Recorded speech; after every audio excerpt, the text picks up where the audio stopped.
પહલગામમાં થયેલા આતંકી હુમલા બાદ સરકાર સતત એક્શન મોડમાં જોવા મળી રહી છે। ત્યારે વડાપ્રધાન નરેન્દ્ર મોદીની અધ્યક્ષતામાં આગળની રણનીતિને લઈને ઉચ્ચ સ્તરીય બેઠક બોલાવવામાં આવી છે। પાકિસ્તાન પર અનેક પ્રતિબંધો લાદ્યા આજે વડાપ્રધાન નરેન્દ્ર મોદીની અધ્યક્ષતામાં આગળની રણનીતિ માટે એક ઉચ્ચ સ્તરીય બેઠક બોલાવવામાં આવી। આ બેઠકમાં સંરક્ષણ પ્રધાન રાજનાથસિંહ, રાષ્ટ્રીય સુરક્ષા સલાહકાર અજીત ડોભાલ અને chief of defence staff general Anil ચૌહાણનો સમાવેશ થાય છે। આ બેઠકમાં army chief general Bhupendra Dwivedi અને નેવી ચીફ એડમિરલ દિનેશ કે હાજર રહ્યા। આ મહત્વપૂર્ણ બેઠકમાં પહલગામ હુમલા પછીની સુરક્ષા પરિસ્થિતિ, આતંકવાદીઓ સામે ચાલી રહેલા ઓપરેશન અને ભવિષ્યની રણનીતિ પર વિગતવાર ચર્ચા કરવામાં આવી। કેન્દ્ર સરકાર અને ભારતીય સેના સતત એક્શન મોડમાં જોવા મળી રહી છે। એ જોઈને અત્યારે એવું લાગી રહ્યું છે કે પાકિસ્તાનને સળસળતો જવાબ આપવામાં આવશે। દક્ષિણ ગુજરાતમાં ગેરકાયદેસર રીતે બાંગ્લાદેશની બોર્ડર ક્રોસ કરીને ભારત દેશમાં પ્રવેશેલા 1000 જેટલા લોકોને ડિટેન કરવામાં આવ્યા હતા, જે પૈકીના 121 જેટલા બાંગ્લાદેશીઓનું બહાર આવ્યું છે। સુરત શહેરનું પોલીસનું ઓપરેશન બાંગ્લાદેશ જારી રહ્યું છે। પોલીસે સુરત શહેરના વરાછા, પૂના, ભાટેના, લિંબાયત, બેસ્તાન, કોસાર અને કોટ વિસ્તારના રહેણાંક ઔદ્યોગિક વસાહતમાં ધામા નાખ્યા અને શંકાસ્પદ લોકોના ડોક્યુમેન્ટ્સની ચકાસણી હાથ ધરી છે। આ ઉપરાંત શુક્રવારે મધરાત્રે ઊન, ફુલવાડી, કટોદરાથી 134 જેટલા બાંગ્લાદેશીઓને પકડી પાડ્યા બાદ રાંદેર સ્થિત ભિક્ષુ ગૃહમાં તેઓને રાખી ડોક્યુમેન્ટ ક્રોસ વેરિફિકેશન ચાલી રહ્યું છે। બાંગ્લાદેશી હોવાના પાક્કા પુરાવા મળ્યા બાદ તમામને ડિપોર્ટ કરવાની કાર્યવાહી કરવામાં આવશે। મહત્વની વાત છે કે બાંગ્લાદેશી ઘૂસણખોરીના મામલે સેન્ટ્રલ આઈબીના પશ્ચિમ બંગાળના યુનિટના સુરતમાં ધામા નાખવામાં આવ્યા છે। શકમનોની પૂછપરછ માટે બંગાળી આગેવાનોની પણ મદદ લેવામાં આવી રહી છે। તમામ પકડાયેલા બાંગ્લાદેશીઓના મોબાઈલ ચેક કરવામાં આવી રહ્યા છે કે તેમાંથી બાંગ્લાદેશ કોઈ કોલ કરવામાં આવ્યો છે કે નહીં, સાથે જ કોઈ ઓનલાઈન ટ્રાન્ઝેક્શન બાંગ્લાદેશમાં કરવામાં આવ્યું છે કે નહીં, તે સૌથી મોટો અને મહત્વનો પુરાવો આવ્યો છે। પાકિસ્તાન સાથેના તણાવના કારણે ફ્લાઇટના ભાવ આસમાને। અમદાવાદથી ઉપડતી ઇન્ટરનેશનલ ફ્લાઇટના ભાવમાં એવરેજ 2000નો વધારો। પહેલગામ આતંકી હુમલા બાદ ભારત અને પાકિસ્તાન વચ્ચે તણાવ જોવા મળી રહ્યો છે। આ આતંકી હુમલા બાદ ફ્લાઇટની ટિકિટના ભાવ આસમાને પહોંચ્યા છે। પાકિસ્તાને ભારતીય વિમાન કંપનીઓ માટે પોતાની એર સ્પેસ બંધ કરવાનો નિર્ણય લીધો છે, જેના કારણે એર ઇન્ડિયા, ઇન્ડિગો સિવાયની ઘણી એરલાઇન્સને મોટો ફટકો પડ્યો છે। પાકિસ્તાનના આ નિર્ણયથી ઉત્તર ભારતના અન્ય ક્ષેત્રો જેવા કે ઉત્તર અમેરિકા, યુકે, યુરોપ, મધ્ય પૂર્વ તરફ જતી ફ્લાઇટ હવે અરબ સાગર પરથી લાંબો રૂટ લેશે, જેના કારણે ફ્લાઇટનો સમય 2 થી 2.5 કલાક લંબાશે, ખર્ચો પણ વધશે અને ફ્યુઅલ પણ વધારે વપરાશે, સાથે ક્રૂના કામના કલાકો પણ વધશે, જેની સીધી અસર મુસાફરો પર પડી રહી છે। આ સિવાય પશ્ચિમ તરફ જતી લગભગ 400 થી 500 ફ્લાઇટ પણ પ્રભાવિત થવાની સંભાવના છે। ડોમેસ્ટિક શ્રેણીની વાત કરીએ તો શ્રીનગરથી અમદાવાદ આવતી ફ્લાઇટના ભાવમાં વધારો જોવા મળ્યો છે।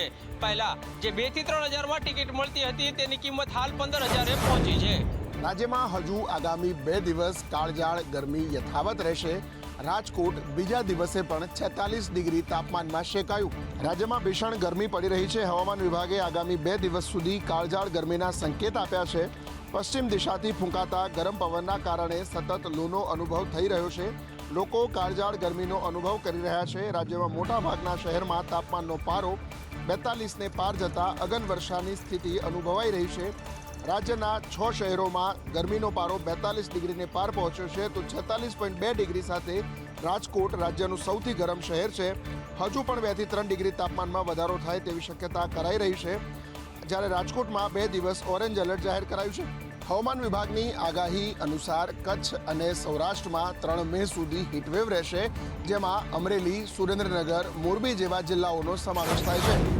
ગુજરાતના ગરમ શહેરોમાં મોંઘી દાટ ઇલેક્ટ્રિક બસોની સફળતા સામે સવાલો ઊભા થયા છે। રાજકોટમાં ઇલેક્ટ્રિક બસ તપી જતા તેને બંધ કરવાનો વારો આવ્યો। રાજકોટમાં આજે તાપમાનનો પારો 46 ડિગ્રીએ પહોંચી જતા તેની અસર મોંઘી દાટ ઇલેક્ટ્રિક બસ પર પડી છે। બીઆરટીએસ રૂટ પર ચાલતી ઇલેક્ટ્રિક સિટી બસોમાં હીટરમાં પારો 48 ડિગ્રી પહોંચી જતા લાલ લાઇટથી એરર દર્શાવતા મોટાભાગની સિટી બસોને બંધ કરી દેવાઈ હતી, જેના કારણે આશરે 25,000થી વધુ મુસાફરોએ ધૂમધકતા તાપમાં એસી બસને બદલે ઊંચા ભાડા ખર્ચીને ઓટો રિક્ષા સહિત વાહનોમાં જવું પડ્યું હતું। માધાપર ચોકથી ગોંડલ ચોક વચ્ચે 10.7 કિલોમીટરના બીઆરટીએસ રૂટ પર રોજ 28 થી 30,000 લોકો સિટી બસમાં મુસાફરી કરે છે। સામાન્ય રીતે બસમાં 50 સેલ્સિયસ પારો પહોંચે તો આપોઆપ બંધ થઈ જાય છે। રાજકોટમાં 28 બસમાંથી 25 બસ બંધ કરવામાં આવી હતી અને 3 બસો ચાલુ રાખવામાં આવી હતી અને આ અંગે એજન્સી સાથે બેઠક પણ યોજવામાં આવી. જૂનાગઢ ભાજપના 2 નેતાઓનો વિવાદ ચરમસીમા પર પહોંચ્યો છે. સાવજ ડેરીના ચેરમેન દિનેશ કટારિયાએ જાનથી મારી નાખવાની ધમકી આપ્યાનો આરોપ જિલ્લા પંચાયતના પ્રમુખ હરેશ ઠુમરે લગાવ્યો છે. ચિલ્લડિયા કરીને કાર્યકર્તા હતા. મારી ચેમ્બરમાં એ અભિનંદન આપવા આવ્યા હતા અને એને ઢીકે ને પાટાનો માર મારી અને મને સંદેશો આપીને મને એમ કીધું કે તમે જિલ્લા પંચાયત હલાવી હોય તો મારી લાઈનમાં રહેજો, નહીતર તમારો આવવાનો આવશે. મારા પદ કરતાં મારી પ્રતિષ્ઠા મને વધારે વાલી છે. એટલે હવે મને પદની ફિકર નથી. મારું પદ વયું જાય તો ભલે જાય, પણ મારી પ્રતિષ્ઠા મને વાલી છે. મેં એને કોઈ ધમકી આપી નથી, મારે કોઈ એને ટેલિફોનિક કોઈ વાત થઈ નથી, કોઈ ચર્ચા થઈ નથી. પણ આ શા કારણે આપ્યું તો હું પણ જાણતો નથી. તો એવી કોઈ એફઆઈઆર કે કોઈ થઈ હોય તો રજૂ કરે કે ભાઈ મેં કોઈની દાગ ધમકી આપીને કોઈને માર માર્યો હોય કે કંઈ ફરિયાદ થઈ હોય તો કોઈ એફઆઈઆર તો થઈ હોય ને.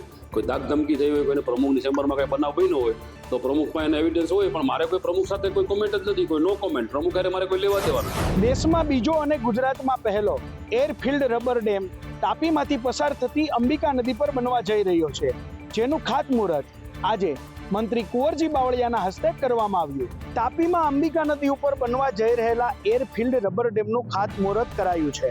ત્યારે ડોલવણના પાઠકવાડી ગામેથી અંબિકા નદી પસાર થાય છે, જ્યાં 79.92 કરોડના ખર્ચે આ ડેમ બનવા જઈ રહ્યો છે, જે દેશનો બીજો અને ગુજરાતનો પ્રથમ એરફિલ્ડ રબર ડેમ હશે, જેનું ખાતમુહૂર્ત પાણી પુરવઠા મંત્રી કુંવરજી બાવળિયાના હસ્તે કરવામાં આવ્યું છે. આ ડેમની લંબાઈ 386 મીટર જેટલી રહેશે, જ્યારે તેમાં 3.50 MCM પાણીના જથ્થાનો સંગ્રહ કરી શકાશે અને 650 હેક્ટર જમીનને સિંચાઈનું પાણી મળી શકશે. ત્યારે આ વિસ્તારમાં પાણીનો સંગ્રહ થવાથી કૂવા અને બોરના પાણીના તળ ઊંચા આવશે. રબર ડેમ કે જેને હવા ભરેલા ડેમ પણ કહેવામાં આવે છે, ડેમના નિર્માણમાં એક ખાસ પ્રકારના કૃત્રિમ રબરનો ઉપયોગ કરવામાં આવે છે. નદીમાં વધારે પડતો પાણીનો પ્રવાહ આવતાની સાથે જ ડેમ નીચે બેસી જાય છે અને ફોર્સમાં આવતું પાણી અને કાપ નીકળી જાય છે. પાણીનો પ્રવાહ ઓછો થતાની સાથે જ મૂળ સ્વરૂપમાં આવી પાણીનો સંગ્રહ કરે છે. સાબરકાંઠામાં બાળકો પર અત્યાચાર ગુજારનાર 2 મૌલવીઓની ધરપકડ કરવામાં આવી છે. પ્રાંતિજ પોલીસ સ્ટેશનમાં બાળકોએ મદરેસાના મૌલવી સામે તાલિબાની સજાને લઈને ફરિયાદ નોંધાવતા કાર્યવાહી કરાઈ છે. પ્રાંતિજ તાલુકામાં મદરેસામાંથી મૌલવીઓ બાળકોને સોટી, કેબલ અને પ્લાસ્ટિક પાઇપ વડે માર મારતો હતો. મૌલવીઓ દ્વારા બાળકોને ગળદાપાટુનો પણ માર ભરાયો હતો. દરવાજે તાળું લગાવી 3જા માળે તમામ બાળકોને પૂરી રખાતા હતા. રૂમમાં ગોંધી રાખીને શારીરિક અને માનસિક ત્રાસ ગુજારવામાં આવતો હતો. ત્યારે ગઈકાલે પ્રાંતિજની મદરેસામાંથી બાળકો ભાગ્યા હતા. હિંમતનગર રેલવે સ્ટેશનથી બાળકો મળી આવતા સમગ્ર મામલો સામે આવ્યો હતો. કિશોરોએ મદરેસાના 3 મૌલવીઓ સામે પોલીસ ફરિયાદ નોંધાવી છે. પોલીસે ફરિયાદના આધારે મોહમ્મદ હફદ અને મોહમ્મદ અનસ મેમણની ધરપકડ કરી વધુ તપાસ હાથ ધરી છે. પ્રાંતિજ મદરેસાના 8 પીડિત બાળકોમાંથી 7ને બાળ સંરક્ષણ ગૃહમાં ખસેડાયા છે, તો અન્ય એકને હજુ સારવાર અપાઈ રહી છે. સુરતમાં 11 વર્ષના વિદ્યાર્થીને 23 વર્ષની શિક્ષિકા ભગાડી જવાની ઘટનાના સીસીટીવી ફૂટેજ સામે આવ્યા છે, જેમાં વિદ્યાર્થી અને શિક્ષિકા સાથે જોવા મળી રહ્યા છે. સુરતના પર્વત પાટિયા વિસ્તારમાં માનવામાં ન આવે તેવો બનાવ સામે આવ્યો છે. અહીં 23 વર્ષની એક શિક્ષિકા 11 વર્ષના વિદ્યાર્થીને લઈને ફરાર થઈ ગઈ. ફરાર શિક્ષિકાનું નામ માનસી નાઈ હોવાનું જાણવા મળ્યું છે, જે અનુરાગ હિન્દી વિદ્યાલયમાં શિક્ષિકા તરીકે ફરજ બજાવે છે. સાથે સાથે તે ટ્યુશન પણ કરાવે છે. જે વિદ્યાર્થીને લઈને તે ફરાર થઈ છે તે વિદ્યાર્થીનું ટ્યુશન પણ તે લેતી હતી. આ ઘટનામાં વાલીનો આરોપ છે કે શિક્ષિકા માત્ર તેમના દીકરા સાથે નથી ભાગી, પરંતુ તેમની સાથે શિક્ષિકાનો એક મિત્ર પણ છે. સોસાયટી બહારના સીસીટીવી ફૂટેજ સામે આવ્યા છે. તેમાં શિક્ષિકા સાથે 11 વર્ષનો વિદ્યાર્થી દેખાઈ રહ્યો છે. 2 દિવસથી ભાગવાનું પ્લાન બનાવતા હોવાની આશંકા સેવામાં આવી રહી છે, કારણ કે 2 દિવસ પહેલા સ્કૂલ બેગ ખરીદી હતી. સુરત રેલવે સ્ટેશન અને બસ સ્ટેન્ડ પર શિક્ષિકા અને વિદ્યાર્થી સાથે જોવા મળી રહ્યા નથી, પરંતુ પૂણા પોલીસ હાલ સીસીટીવી ફૂટેજના આધારે તપાસ કરી રહી છે. ગોંડલમાં ગણેશ જાડેજાના સમર્થક વિરુદ્ધ વધુ એક ફરિયાદ નોંધવામાં આવી છે. કથિરિયા સહિતની કારમાં તોડફોડ વેળાએ રાષ્ટ્રધ્વજનું અપમાન કર્યું હતું. રવિવારના દિવસે ગોંડલમાં ગણેશ જાડેજા અને અલ્પેશ કથિરિયાના સમર્થકો વચ્ચે ઘર્ષણ થયું હતું, જેમાં ગણેશ જાડેજાના સમર્થકોએ કથિરિયાના કાફલા પર હુમલો કર્યો. ગાડીઓના કાચ તોડ્યા અને તે સમયે ભાન ભૂલી ગયેલા ગણેશ જાડેજાના સમર્થકે એક વિડીયો સામે આવ્યો છે, જેમાં જોઈ શકાય છે કે પાટીદાર આગેવાનો સાથે આવેલી થાર ગાડી નંબર GJ05RU 1200માં રાષ્ટ્રધ્વજ લગાવવામાં આવ્યો હતો. વિરોધ કરી રહેલા ગણેશના સમર્થક હિતેશ રાઠોડ થાર ગાડી પર લગાવેલા રાષ્ટ્રધ્વજ ખેંચીને નીચે ફેંકી દે છે અને આ સમગ્ર ઘટના કેમેરામાં કેદ થઈ છે. રાજકીય લડાઈમાં દેશનું અપમાન કરનાર હિતેશ રાઠોડ સામે ફરિયાદ નોંધવામાં આવી છે. તો બીજી બાજુ કારમાં રાષ્ટ્રધ્વજ લગાવવાનો વિશેષ અધિકાર ન હોવા છતાં પણ કારમાં રાષ્ટ્રધ્વજ લગાવતા કાર માલિક સામે પણ ફરિયાદ નોંધાઈ છે. બાપ છોડે પણ પાપ કોઈને ન છોડે એ ઉક્તિ નવસારી જિલ્લામાં સાચી ઠરી છે, કારણ કે 27 વર્ષ પહેલા હત્યા કરીને ફરાર થઈ ગયેલા હત્યારાને જેણે સાધુ વેશ ધારણ કરી લીધો હતો એને નવસારી લોકલ ક્રાઇમ બ્રાન્ચની ટીમે હાલ હવે ઝડપી પાડ્યો છે. નવસારી જિલ્લાના ગણદેવી પોલીસ મથકમાંથી 27 વર્ષ પહેલા હત્યા કરીને એક હત્યારો ફરાર થઈ ગયો હતો. જોકે જે તે સમયે પોલીસે તેને ઝડપી પાડ્યો હતો અને જેલના હવાલે કર્યો હતો. બાદમાં 1 મહિના બાદ 2 મહિના બાદ તેને પેરોલ જામીન મળ્યા હતા અને જામીન પેરોલ ઉપરથી જમ્પ કરીને તે ફરી એક વખત ફરાર થઈ ગયો હતો. જોકે 27 વર્ષ પહેલા ફરાર થઈ ગયેલો આરોપીના કોઈ સગડ પોલીસને નહોતા મળી રહ્યા, કારણ કે એ હત્યારો જે છે એ બિલકુલ એક સાધુ વેશ એણે ધારણ કરી લીધો હતો અને દેશભરના મંદિરોની અંદર એક સાધુ અને ભિક્ષાવૃત્તિમાં તે પડી ગયો હતો અને પોલીસ તેને શોધી કાઢવા માટે, ઝડપી પાડવા માટે આકાશ પાતાળ એક કરી રહી હતી. ત્યારબાદ પણ કોઈ પત્તો એ આરોપીનો, એ હત્યારાનો લાગ્યો ન હતો. પરંતુ હવે 27 વર્ષ પછી પોલીસને, નવસારી લોકલ ક્રાઇમ બ્રાન્ચને આ હત્યારાના સગડ મળ્યા હતા અને આખરે પોલીસે પણ સાધુ વેશ ધારણ કરીને આ હત્યારો જે છે એ પ્રવીણ ઉર્ફે પ્રભુદાસને પાટણના શંખેશ્વર તાલુકાના એક મંદિરમાંથી પણ ઝડપી પાડ્યો છે અને પોલીસે હાલ તેને ઝડપીને આગળની કાર્યવાહી હાથ કરી છે. કાનૂન કે હાથ લંબે હોતે હૈ તે ઉક્તિને સાચી ઠેરવતા નવસારી લોકલ ક્રાઇમ બ્રાન્ચની ટીમે 27 વર્ષથી ફરાર થયેલા સાધુ વેશમાં ફરતા શૈતાનને આખરે ઝડપી પાડ્યો છે. અયોધ્યાના રામ મંદિરમાં અમદાવાદમાં બનેલો ધ્વજસ્તંભ સ્થાપિત થયો. સાથે જ મંદિરના નિર્માણ સંપન્ન થવાની તારીખ પણ સામે આવી છે. અયોધ્યાના રામ મંદિરનું નિર્માણ આ વર્ષે 5 જૂન સુધીમાં પૂરું થઈ જશે. આ જાણકારી નિર્માણ સમિતિના અધ્યક્ષ રૂપેન્દ્ર મિશ્રાએ આપી છે. મંદિરના શિખર પર 42 ફીટ ઊંચો ધર્મધ્વજ દંડ લગાવવામાં આવ્યો. હવે દંડના સૌથી ઉપરના હિસ્સા પર ધ્વજ લગાવવામાં આવશે.